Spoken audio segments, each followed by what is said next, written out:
bibisitahin natin ang Pangasinan. So last na pumunta ako sa Pangasinan ay pumunta kami ng Anda. So matagal-tagal na yun.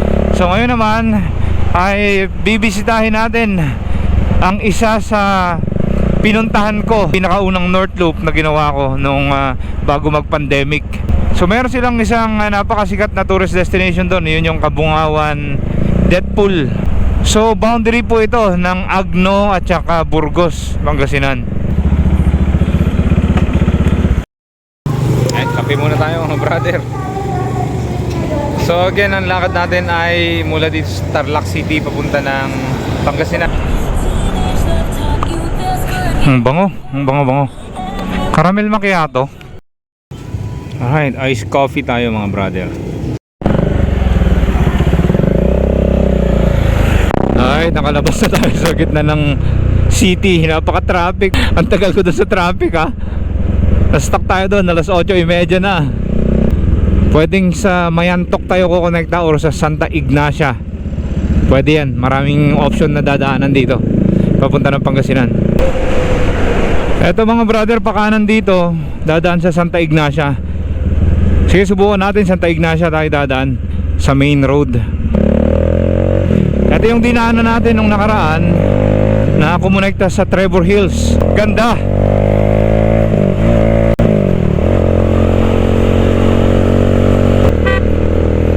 Ito yung sinasabi kong malilim na part ng daan mga brother. Woo!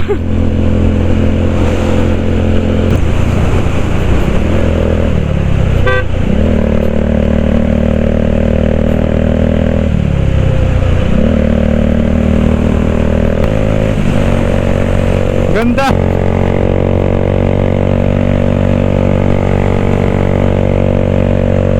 Nice!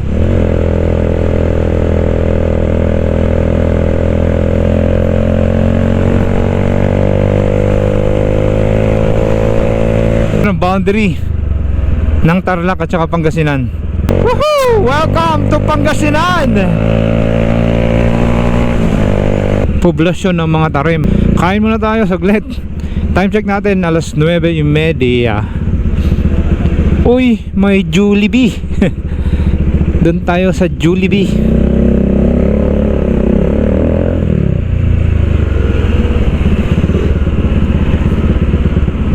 Pang mabilisang kainan lang to. Aguilar, Pangasinan. Grabe talaga yung ambag ng mga Espanyol dito sa part na to, no? Karamihan yan guys, kung mapapansin nyo, yung mga lumang church sa Maganto malapit sa dagat. Alam nyo kung bakit? Kasi nga nung unang araw ay ang mode of transportation nila, karamihan ay barko. Mapapansin nyo, sa coastal areas ng Pilipinas maraming mga simbahan na ganito. Bili muna tayo ng inumin dahil parang na-dehydrate na ako. Parang napakahaba rin ng 7-Eleven dito Bili lang tayo ng inumin. Inuulan na tayo, kakarating ko lang dito sa Sual. At eto na, sobrang lakas na ulan. Malapit lang din naman itong pupuntahan natin. Kaso nga lang, syempre pag umuulan, ibang kwento yan, di ba? Alright, let's go sa go. Let's go sa go na tayo. Ito guys, yung Municipal Hall ng Sual, Pangasinan. Ang laki rin, ano? Kala mo City Hall lang eh. Yan.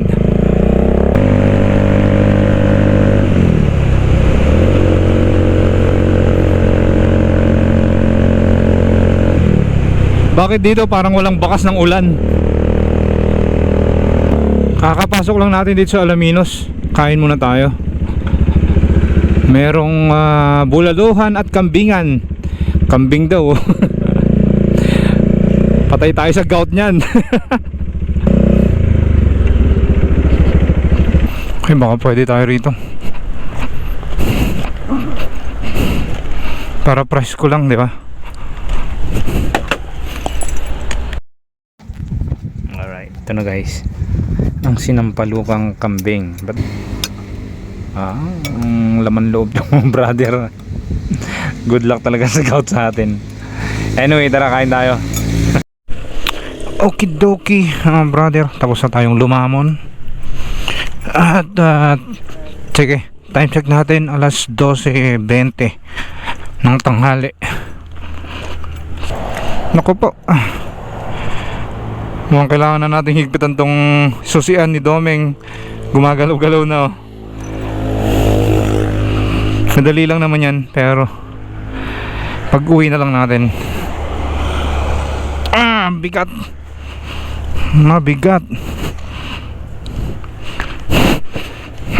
Alaminos City, mga brother, the home of 100 Islands. So kailangan na ba nilang palitan yung pangalan? Kailangan 99 Islands na ngayon. Hi guys, ito na tayo sa Burgos, Pangasinan. Pagas lang tayo saglit kasi pababa na tayo. Puntahan lang natin yung crossing papakaliwa para makapunta tayo dun sa may bandang dagat. Ayan, papakanan tayo rito. Kita niyo yung signage na yan? O yung paskil nila? Ayun, oh, Kabungawan Beach. Papakaliwa.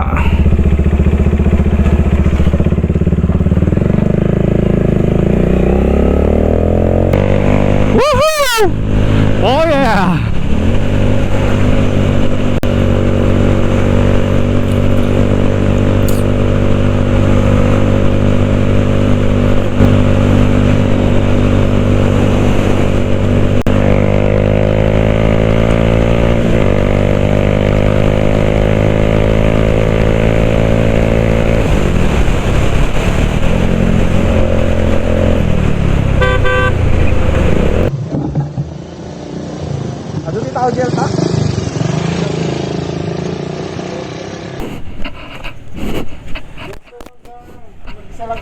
Oo po.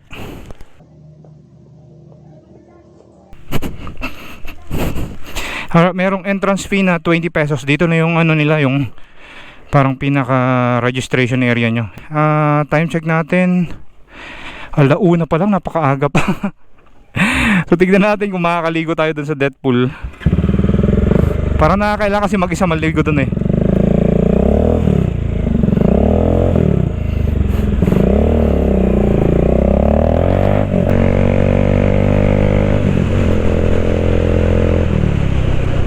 Eto, naalala ko na tong daan na to.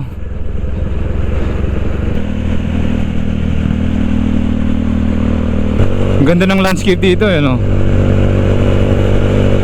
Tapos tumbok na ito, yung gilid ng dagat.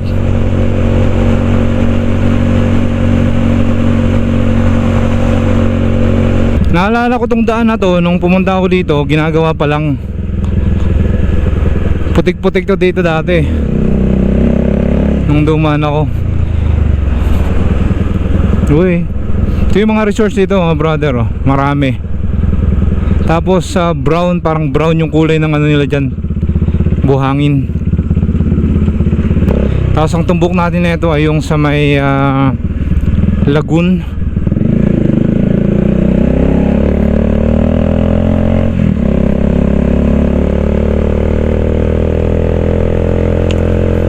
Sana nasimento na lang yung daan papunta dun sa ano, sa may lagoon. Sa may unahan lang na ito. I think banda rito sa, kasi ito mukhang hindi pa sementado. Ito ba yun? Masangrit. Sundan nyo natin to hanggang sa dulo. Dito ako dati pumasok. Ayan. Medyo mahirap din yung daan dyan kasi mabato. Pero in the meantime, sundan muna natin kung saan pupunta. Mukhang maganda naman yung daan eh. Uy, maganda nga.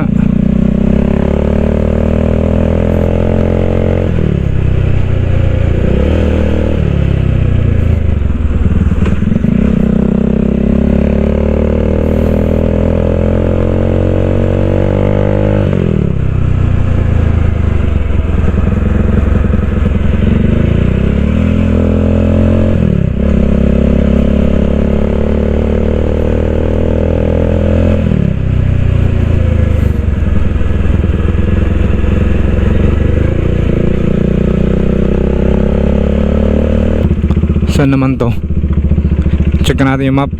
Ito na yung putol ng sementadong part ng daan. Saktong sakto tumigil tayo rito. Tignan nga natin. Ano bang meron din eh? Buruan. May Buruan Beach dito.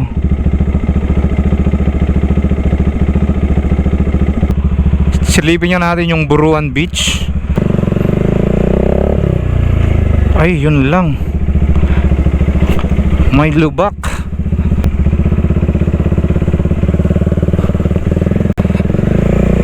Alrighty.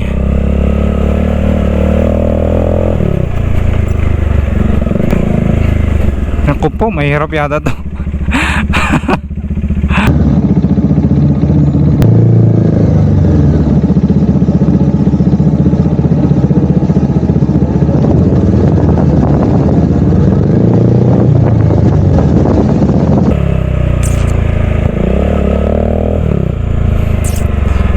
Ito mga brother, part na to ng Agno, kung saan tayo ngayon. Agno, Pangasinan.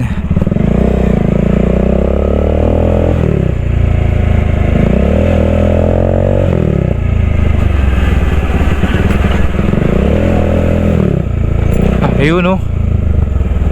May mga cottages sila rito. Yan, may mga cottages doon sa tabi.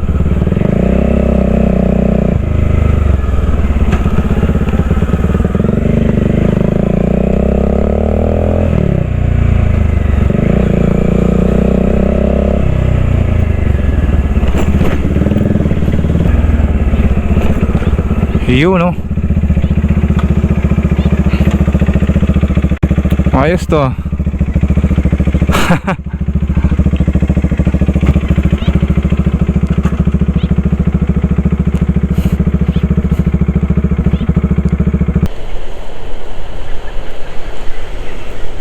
Ayos. Magandang drive din to mga brother. Try nyo nga pala rito. Actually matagal ko na nakikita sa map. Kahit noon pa, nung nag North Loop ako, nakita ko na to eh. Ngayon ko lang talaga napuntahan din. At yung literal na dadaanan nyo, gilid siya ng dagat. Nakita nyo naman yung dinaanan natin kanina dyan. Kung makapansin nyo, itong dinadaanan natin, barangay road to eh. Kaya medyo masikip siya. Doon na lang tayo maghanap ng pwede nating mapag-overnightan. Ang aga pa kasi, 1:34 pa lang mga bra. Akala ko alas 2 na kanina. Ang solid! Woo! Namiss ko itong lugar na to. So ito yung dinaanan ko na part ng North Loop. Yung unang North Loop ko na ginawa bago mag-pandemic. Itong Masangret Resort na to, ginagawa pa lang nung time na yun. Ngayon, fully developed na.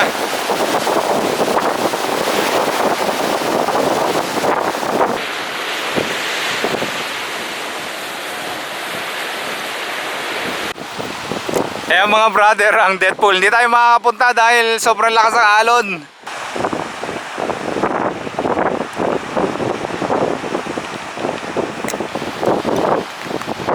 Hindi natin may tutuloy yung swimming natin dito sa Deadpool. Sobrang lakas ng alon. Kaya siguro pag pupunta kayo dito maliligo, umaga. Timingan nyo ng umaga para kalmado lang yung dagat, yung alon. Tara na. Balik na tayo dun sa resort kung saan tayo mag-overnight.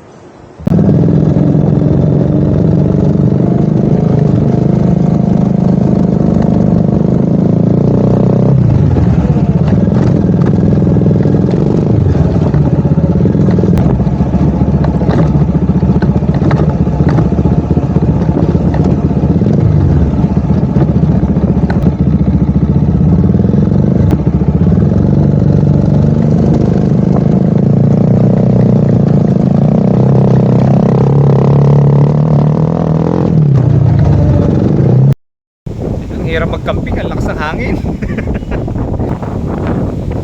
Mamaya ko na lang set up pag medyo umupa ng konti yung hangin. Good morning mga brother. Mahaba ng bigote ko. So dito pa rin tayo sa Baruan, dito sa Agno, Pangasinan. So ang goal natin ay baybayin itong coastal road or coastal area ng Agno. Dahil alam natin ang Agno, Pangasinan ay talagang coastal area po yan. Ayan, dito ako nag-camping kagabi. Ayan, nakapack na ako. Impake ko na yung mga camping gears ko. At nagpakape pa sila. Ayan o. Pangalan pala ng resort na to ay Phil-Am Resort. Merong around 5 meters mula dito sa sementadong part hanggang dun sa may tubig. Yan yung beach front niya. At kahapon actually, nung dumating ako dito pahapon na rin, mga around 2 ata dumating ako. So around 4, nag low tide na siya. So sa part dito ay halos wala ng tubig. Yung mga naipong tubig na lang dito yung makikita mo, medyo malalim na part sa may alon na yun. Pero parte dito kasi parang ito yung part na pwede kayong maglakad-lakad. So expect nyo kapag kahapon ay wala na kayong maliliguan sa part na to. So ngayon medyo high tide pa, or high tide pa actually, pwede pa kayong maligo dito sa harap. Maganda rin to no, mga punong kahoy na yan. Hindi ko lang alam kung anong pangalan ng mga punong kahoy na to, pero tumutubo sila dun sa may tubig. Hindi naman to bakawan kasi iba yung bakawan. Pero meron din palang mga punong kahoy na kasing lalaki ng mga to na tumutubo dyan sa tubigan. Tubig alat yan pero malago yung pagkatubo ng mga punong kahoy Kanina pagkagising ko, ang daming mga parang ibong dagat. Diyan sila natutulog.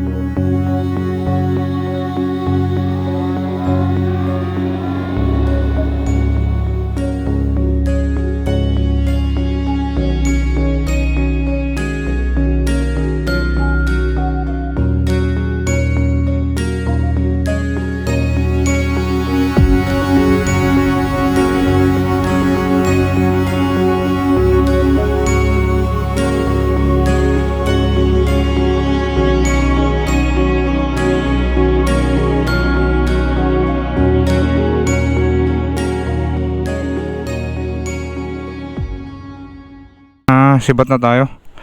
So tuloy natin yung lakad papunta dun sa kabilang side ng Agno. So babaybayin natin again itong gilid ng dagat.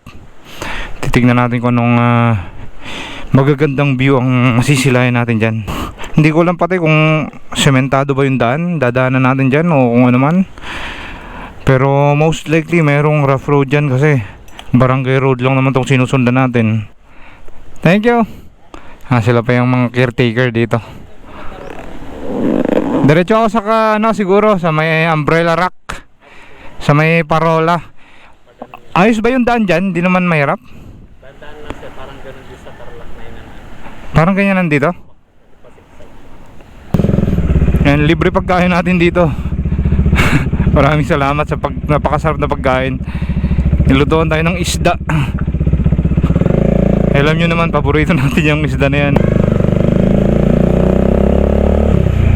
Ang lalaking bangka niyan mga fishing boats. Ganda ng alon. Brother, nakaka-relax. Huhuhu.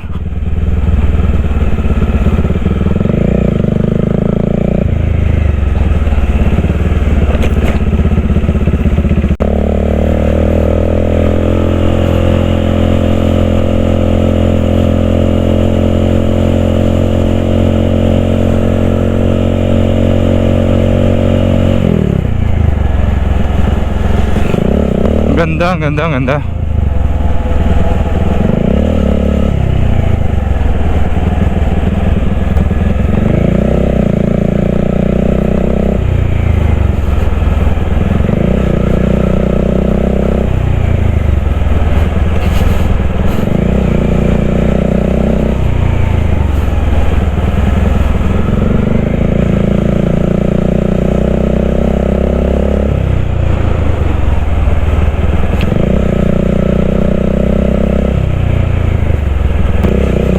Ang lilim mo. Ayos. Ayos.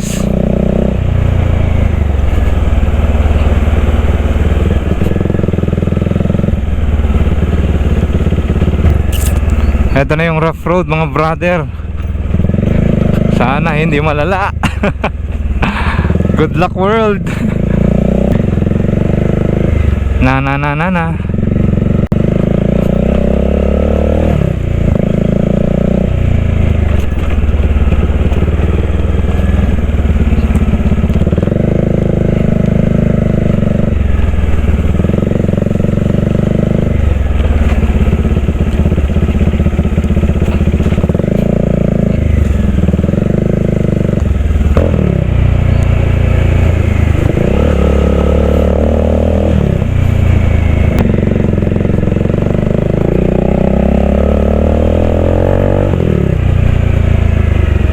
Meron tayong kasabay na nagde-deliver ng ano, tubo. Surutag yung dalan na, basta surutag lang ito. Yun yung pagdiretso na. Agno. Di ba yan nun? Kadasag man daw nahanan.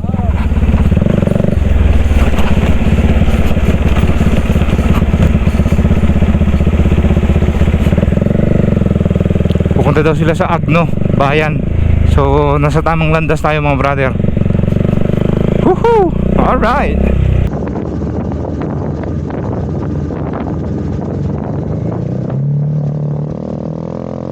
Woohoo! Oh yeah! Maganda rin. Bayan ng Agno. Ito na yung poblasyon mga brother. Ito na bali yung poblasyon ng Agno.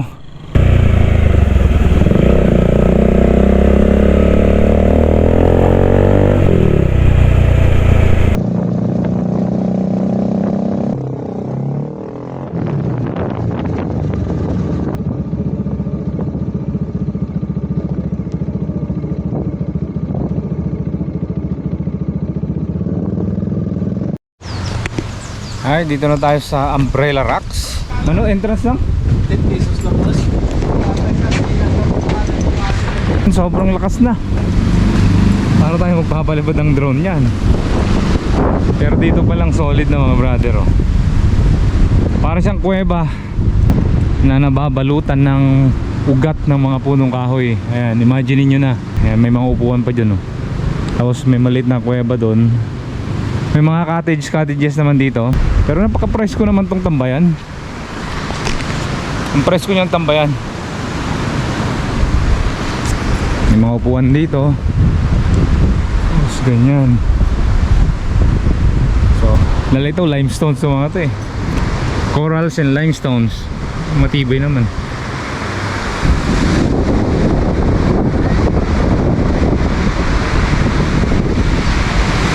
Ganda rin.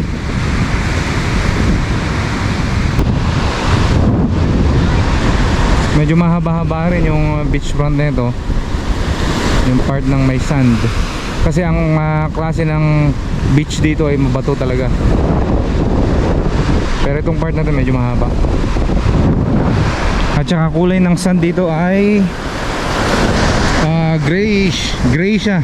Doon naman sa kabila ay pa-orange yung kulay na yellow, parang ganyan. Dito gray. Ay doon din, no? Parang ganun din, no? Sa may unahan. So hanggang dito ba naman? So hanggang dito mayroon pa rin silang mga pwede yung upu-upuan. Maluwang-luwang din. Tapos ito na yung mga bato. Ito nabuwal na. Nabuwal to mga brother. Mapapansin nyo.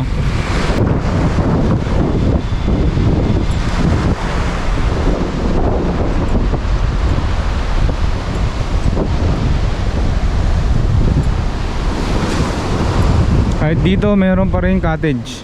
I think ito na yung daan papuntang Parola. So mamaya susundan natin yan.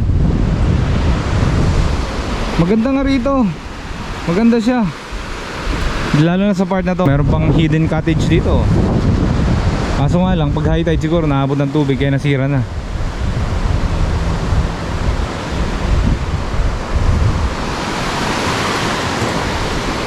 Kaya lang nga silipin lang natin dun. Actually para siyang ano, mushroom. Diba? Mushroom rocks. Yun.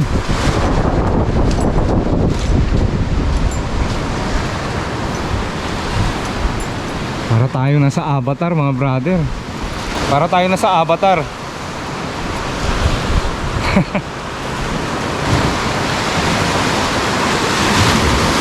So yun mga brother, no wonder kung bakit tinawag na Umbrella Rocks itong lugar na to. Dahil napakaganda nga naman yung hulman ng kalikasan sa mga bato dito.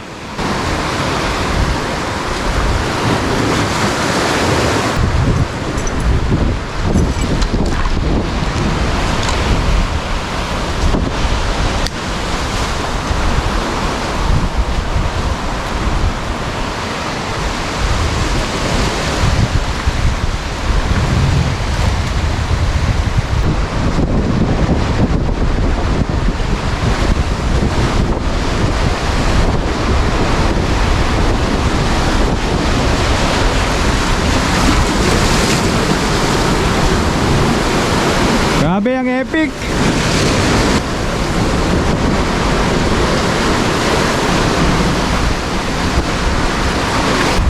Lumalakas na yung alon. Mamaya mahagip tayo dyan. Pero nakikita nyo tong angle na to. Ganda.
Ito yung papuntang Parola.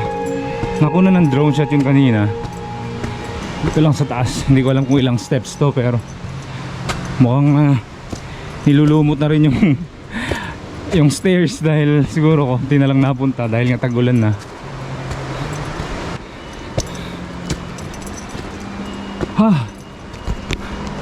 Medyo mataas-taas pala to. Matarik to mga brother. Ayan oh. Sa camera parang wala lang. Pero matarik yan.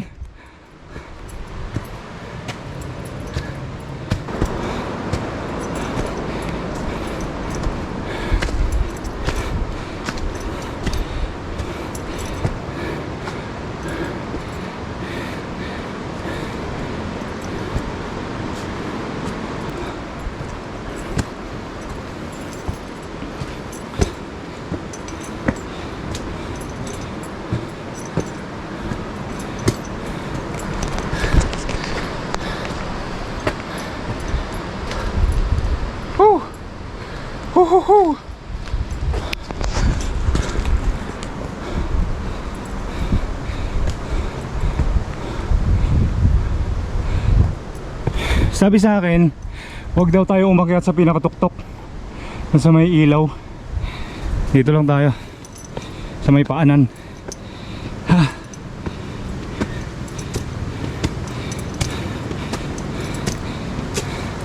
Yun lang, natatakpan yung view. Sayang. Woo!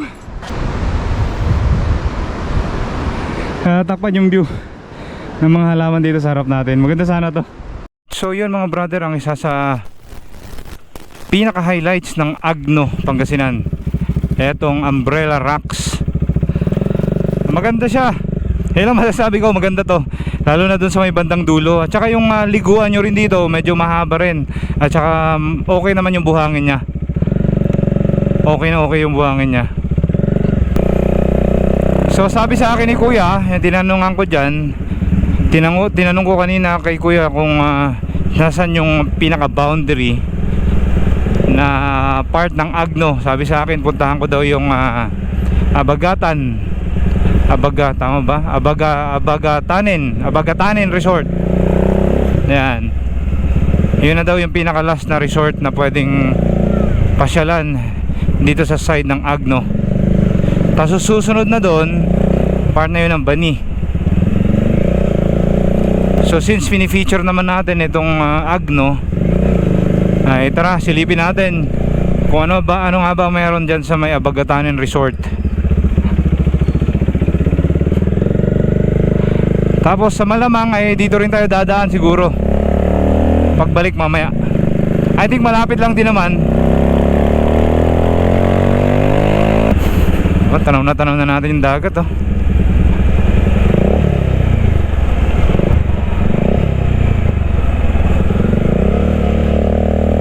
Nawala na yung lalagyan ko ng cellphone, nasira kanina. Kaya hindi natin may kapit dito, hindi ko makita yung map.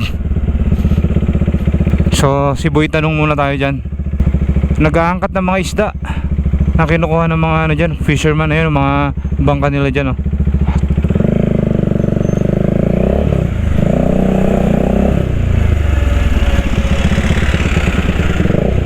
Oo nga, no? Dito nga.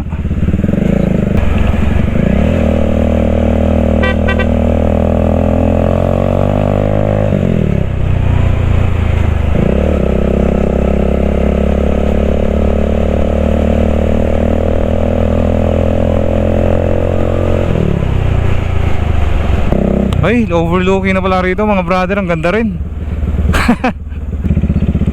Baby, come down, come down. Ta-na-na-na-na-na-na-na-na-na. Where are you? Abagatanin. Wala nang mapa-mapa.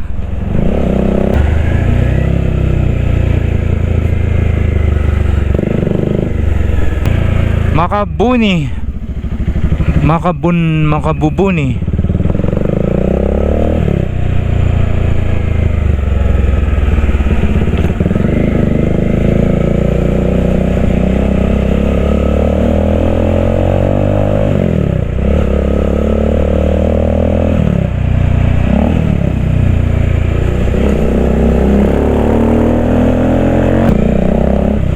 Abin, lalaki ng alon, ah.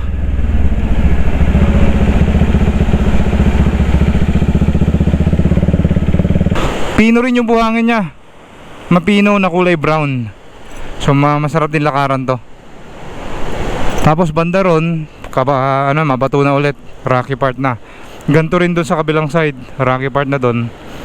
Pero at least ito para siyang cove. Katapat mismo siya ng residential. Yun mga brother. So anyway, yan, hindi na tayo magpapalipat ng drone dito. At least nakita nyo naman kung ano itsura nya. Pero dun sa ilog kanina, masarap maligo dun, eh.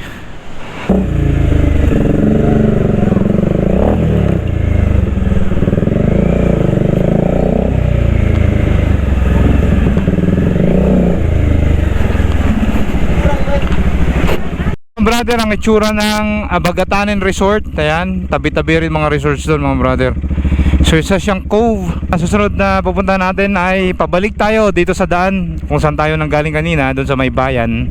At meron tayong sisiliping isang hanging bridge. Itong tulay na to mga brother ay laging naha-highlights sa map. Oo nga pala, kapag ako nagtutur na ganito, mga naglilibot, lagi ako nagbe-base sa mapping. Kung anong usually nagpapakita sa map na pinakauna na papasyalan sa isang lugar, ibig sabihin yun yung mga naha-highlights, yung laging napupuntahan. So ganun ako maghanap ng pinapasyalan ko sa isang lugar. Nandito na yata ulit tayo sa bayan. Hindi ko na rin sigurado. Parang nalito tuloy ako sa mapa. Ito na ba yun? Meron na church dito. Hindi ko napansin to kanina pagdating natin.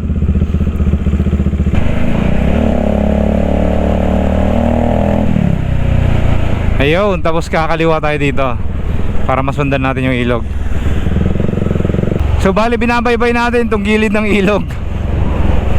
Ang epic ng ilog na to, parang gusto kong mag-inquire kung pwede bang magbangka dyan. The desert moon, that's all she said.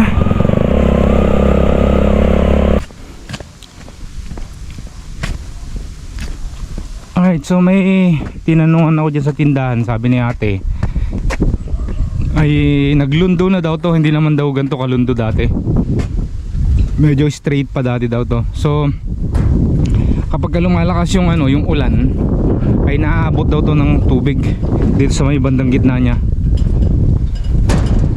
Medyo may konting sayaw pero matibay ito. Kita nyo yung kalalaki ng support niya ng mga mga bakal, yung mga twisted na na wire na bakal. Ay matibay ito.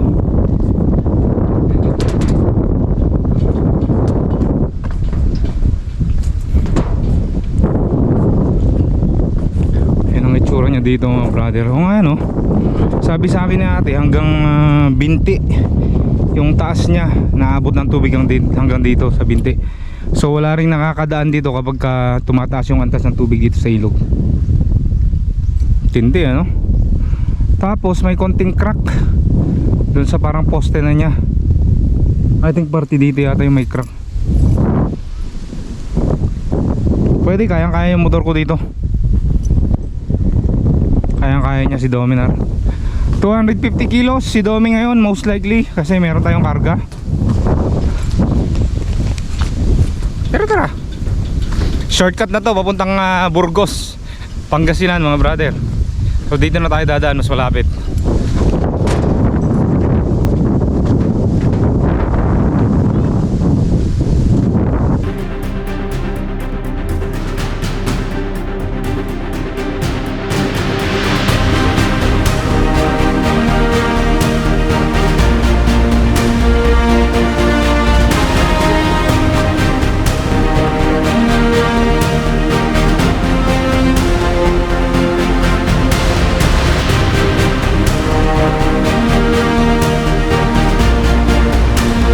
Mga brother, tara, sungin natin to. Let's go, let's go. Sige lang, good luck sa akin.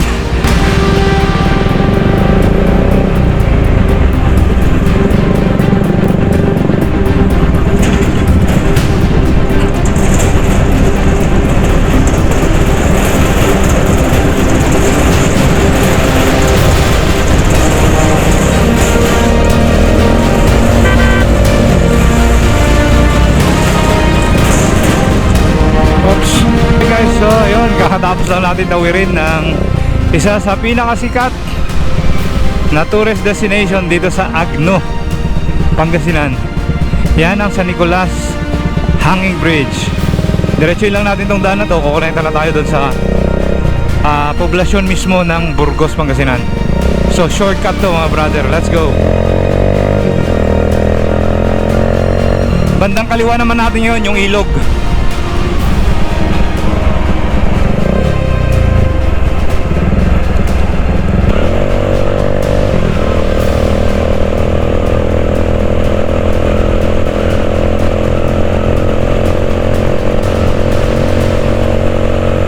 Tama ba itong napasok natin?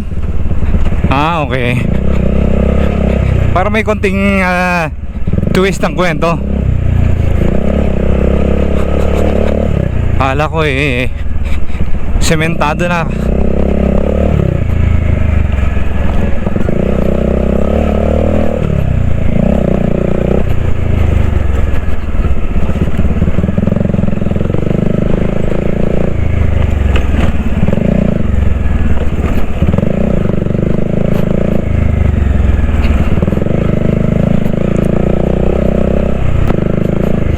Walang ya.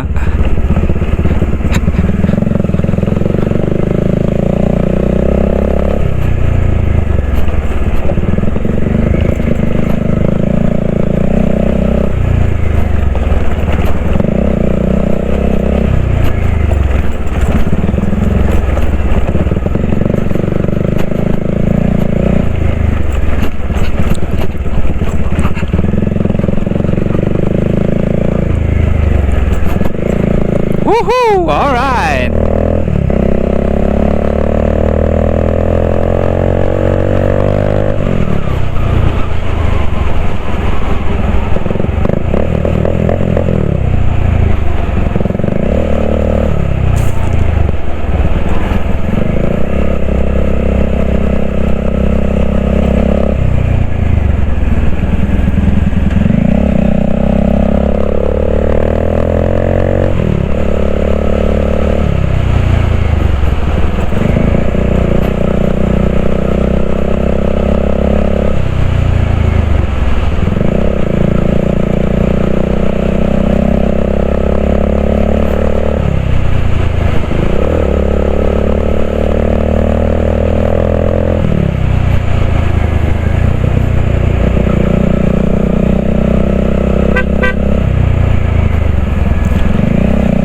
Ano ba itong sinusundan natin? Wala akong mapa mga brother.